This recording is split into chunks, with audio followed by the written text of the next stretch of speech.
Hello friend, नमस्कार। आप देख रहे हैं माई यूट्यूब चैनल।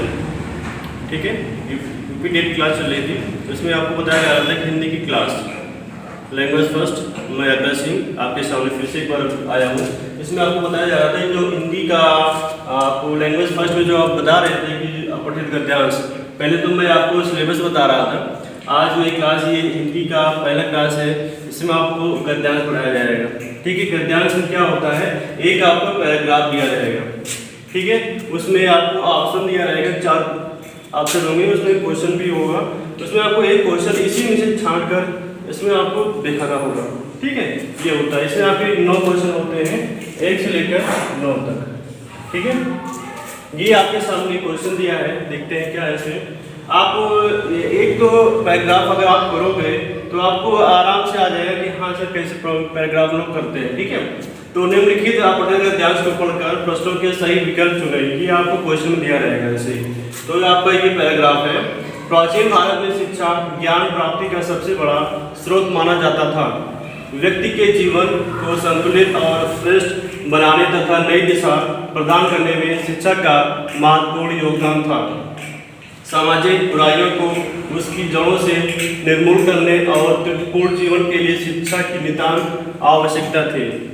ये एक ऐसी व्यवस्था थी जिसके द्वारा संपूर्ण जीवन ही परिवर्तित किया जा सकता था। व्यक्ति को अपने व्यक्तित्व का विकास करने, वास्तविक ज्ञान को प्राप्त करने और अपनी समस्याओं को दूर करने के लिए शिक्षा पर निर्भर होना पड़ता था।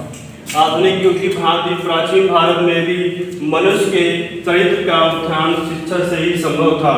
सामाजिक उत्तरदायित्वों को निष्ठापूर्वक वहन करना प्रत्येक मानव का परम उद्देश्य माना जाता है। इसके लिए भी शिक्षित होना अनिवार्य है। ठीक है, जीवन की वास्तविकता को समझने में शिक्षा का उल्लेखनीय योगदान रहता है। भारतीय मनुष्यों ने इस ओर अपना ध्यान केंद्रित करके शिक्षा को समाज की आधारशिला के रूप में स्वीकार किया।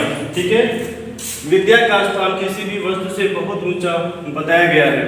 प्रखर बुद्धि एवं सही विवेक के लिए शिक्षा की उपयोगिता को स्वीकार किया गया।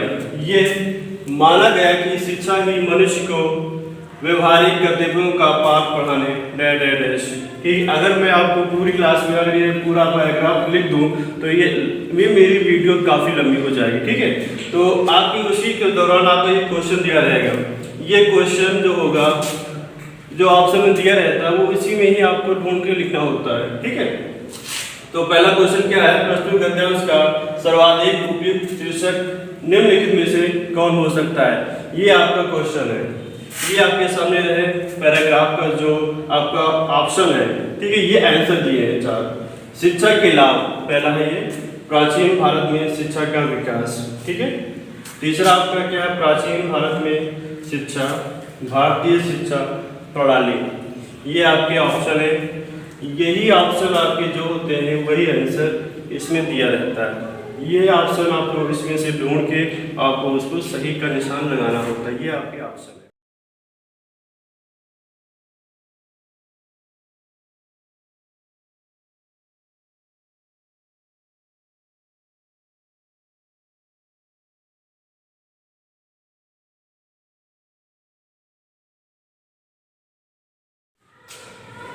तो ये पैराग्राफ था आपका, ये आपके पैराग्राफ थे आपके सामने। ठीक है, तो ये आपका कुछ क्वेश्चन है पैराग्राफ से रिलेटेड, आपका ये कुछ क्वेश्चन दिए गए हैं। उसमें आपके 4 ऑप्शन होंगे। ठीक है, चारों ऑप्शन आपका इसी में इंक्लूड होता है। इन्हीं पैराग्राफ में ही आपको आंसर ढूंढ के इसमें आपको लिखना होता है। ठीक है, तो क्वेश्चन क्या बता रहा है आपका, प्रस्तुत गद्यांश का सर्वाधिक उपयुक्त शीर्षक निम्नलिखित में से कौन हो सकता है। ठीक है, ये आपका क्वेश्चन है। ये आपके सामने ऑप्शन है, शिक्षा के लाभ, पहला ऑप्शन ये है। प्राचीन भारत में शिक्षा का विकास, ये दूसरा ऑप्शन है। प्राचीन भारत में शिक्षा, भारतीय शिक्षा प्रणाली, ये आपके ऑप्शन होगा। इसमें आप कमेंट में भी कर सकते हैं कि आपका पहला क्वेश्चन क्या है, इसका आंसर क्या हो सकता है। ठीक है, तो मैं आपको ऑप्शन बता दे रहा हूँ। ये आपका वाला क्वेश्चन आपका प्राचीन भारत में शिक्षा, ये आपके क्वेश्चन का इसका एक आंसर हो गया। ठीक है, तो दूसरा देखिए क्या बता रहा है क्वेश्चन, प्राचीन काल में विद्यार्थियों के कहते हैं निम्नलिखित में से कौन से थे। ठीक है, ये क्वेश्चन है आपका।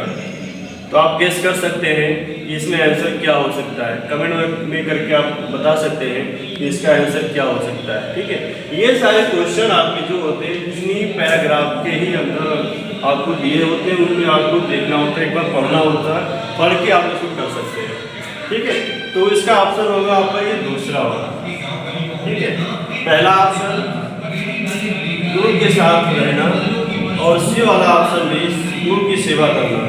ये आपका क्वेश्चन का आंसर है, जो आपको एक ही में दिया गया है, ए बी व सी, ये आंसर होगा। ठीक है, तीसरा क्या बता रहा है, प्राचीन काल में विद्या का आरंभ जिस संस्कार से होता था उसके बारे में वर्णन किस ग्रंथ में मिलता है। ठीक है, किस ग्रंथ में इसको बताया गया है। ठीक है, पहला ऑप्शन क्या है, छांदोग्योपनिषद। ठीक है, और खा क्या है, कठोपनिषद। तीसरा क्या है, महाभारत। चौथा आपका मनुस्मृति। तो आप कमेंट करके बता सकते हैं कि किस कौन सा आंसर हो सकता है। तो ये आपका चौथा आपका आंसर होगा। ठीक है, मनुस्मृति। आगे देखिए, प्राचीन भारत में शिक्षा होती थी केवल पुस्तकीय, सैद्धांतिक, जीवन की वास्तविकताओं से परिपूर्ण। ठीक है, उपरोक्त में से कोई नहीं। ये ऑप्शन आपका दिया है, ये ऑप्शन आपका इसी में से आप इसको आप 3-4 बार पढ़ सकते हैं, तो आपको आंसर इसका ऑटोमेटिक आ जाएगा। पहले आप क्वेश्चन पढ़ लीजिए, इसके ऑप्शन पढ़ लीजिए।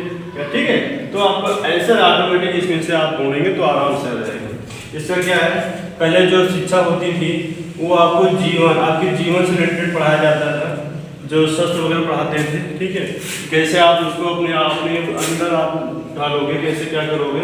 उस समय किताब, कॉपी और पेन पेंसिल नहीं होते थे। ठीक है, ये तो अभी जल्दी आए हुए हैं। और पांचवा क्वेश्चन क्या है, सैद्धांतिक शब्द है। ठीक है, क्या है, संज्ञा, क्रिया, विशेषण और क्या है, क्रिया विशेषण। ठीक है, तो इसमें क्या किया है, सैद्धांतिक शब्द है, क्या है ये, तो ये आपका होगा विशेषण।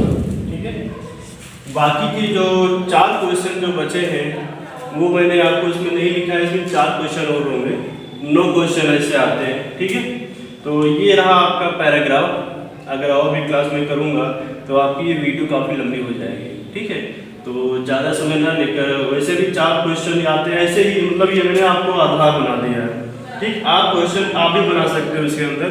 ठीक है, ये आपका पैराग्राफ होगा, आप बुक को ले लीजिएगा गद्यांश की, उसमें आपको इस सारे आपको पैराग्राफ को क्वेश्चन सारे मिल जाएंगे। ठीक है, मैंने आपको एक खाली ऑप्शन बताया, हिंट बताया कि कैसे कैसे क्या आता है। ठीक है, तो ये रहा आपका गद्यांश हिंदी का लैंग्वेज फर्स्ट। ठीक है, जो पढ़ाया जाता है आपको गद्यांश। पहला आपको जब पेपर में जो आएगा आपके यूपीटेट की क्लास में, तो उसमें पहला क्वेश्चन ही होगा कि यही क्वेश्चन होगा आपका अपठित गद्यांश। ठीक है, अपठित गद्यांश भी हो सकता है और आपका पद्यांश भी होगा। ठीक है, ये आपके दोनों आते हैं, इसमें आपको क्वेश्चन अटेंड करने होते हैं। ठीक है, अभी मैंने आपको अपठित गद्यांश पढ़ाया, अगली जो क्लास होगी मैं आपको पद्यांश से रिलेटेड आपको इसमें पैराग्राफ बताऊंगा, क्वेश्चन भी उसके आप कराऊंगा। तो दोबारा फिर आइएगा, आपको स्वागत है इसमें। तो फिलहाल ये आपकी क्लास यहीं पर समाप्त होती है। मैं अतल सिंह एक बार और बता दूँ, ये मेरी यूपीटेट क्लास आपका गयास नगर में बड़े चौराहा बाराबंकी में है। तो जिस भी व्यक्ति को पढ़ना है, स्टूडेंट को यहाँ पे पढ़ना है, आप आ सकता है। लाइब्रेरी भी फ्री है और वाईफाई के साथ पढ़ाई जाती है। ठीक है, धन्यवाद।